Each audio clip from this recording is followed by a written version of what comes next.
In a column on MSNBC's website this week, personal financial analyst and expert Helene Olen wrote that Wall Street was, as per usual, duped by what she calls the chaos monster of Donald Trump. Now, as we all know, in the 2024 election, Wall Street, they gave a lot of money to the Democrats, right? They gave a lot. But they gave more in terms of both money and open support to Donald Trump and the Republicans.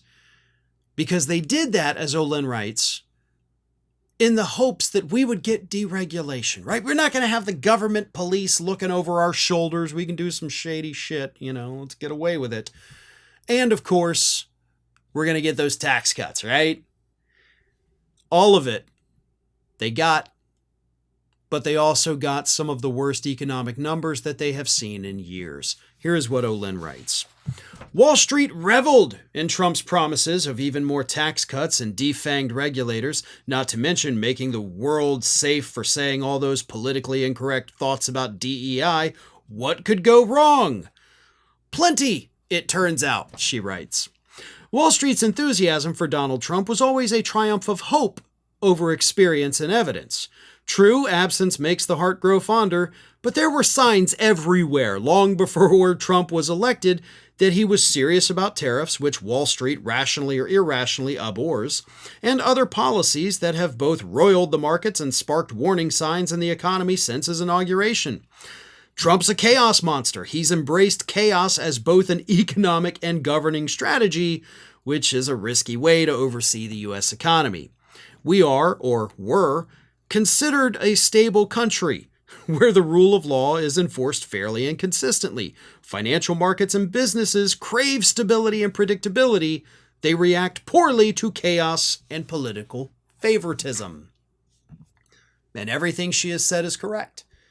These people were so desperate for the deregulation, for the tax cuts, for, oh boy, we're going to get whatever we want and we don't have to worry about getting arrested, that they didn't see through the trees, right?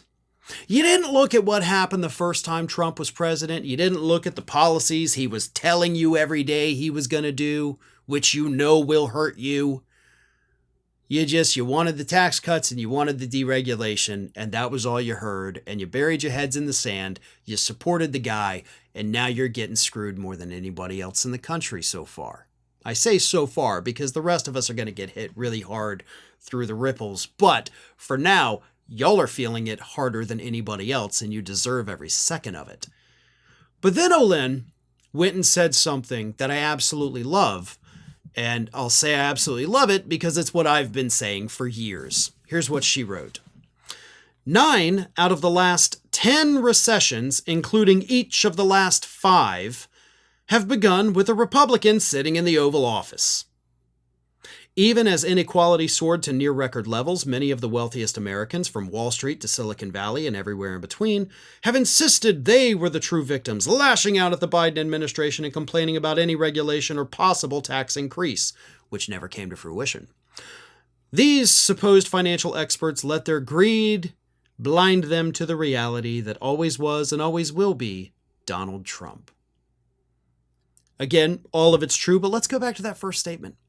9 out of the last 10 recessions, including each of the last 5, have begun with a Republican sitting in the Oval Office. Now, I have repeatedly said that every single Republican in my lifetime has caused a recession. I was born in 1983, so Reagan, H.W. Bush, W. Bush, and Trump. And now, second Trump. A recession in all 4 of the first ones, probably one in this one as well. That's just 4. Actually, I think there were 2 in Reagan, so that's 5. So 9 out of the last 10. So 90% of the recessions that have happened in our lifetimes, but 100% of the recessions that have happened in my lifetime have come from Republicans. So depending on your age, 90 to 100% of the recessions in your lifetime have been caused by Republicans. And, I hate to always hammer on this issue, but also, why is that not an ad for the Democratic Party? Like, that should be running on TVs just every day of the year, forever. Like, Republicans create messes, Democrats have to come and clean it up. That has been the cycle my entire life, and I'm so glad to see the financial expert also pointing that out, because it's brilliant, and I think that needs to be hammered on. If you love recessions, vote Republican. But if maybe you think that economic stability is good, then for the love of God, please don't ever vote for Republicans again, because at least in my lifetime, they have never brought economic stability to this country, and the data proves that. Thanks for watching, everybody, and if you're not already, please subscribe to the channel. We got fresh content every day for you. And if you want to follow us across social media, make sure you check out all of the social links that we have posted in the description of this video.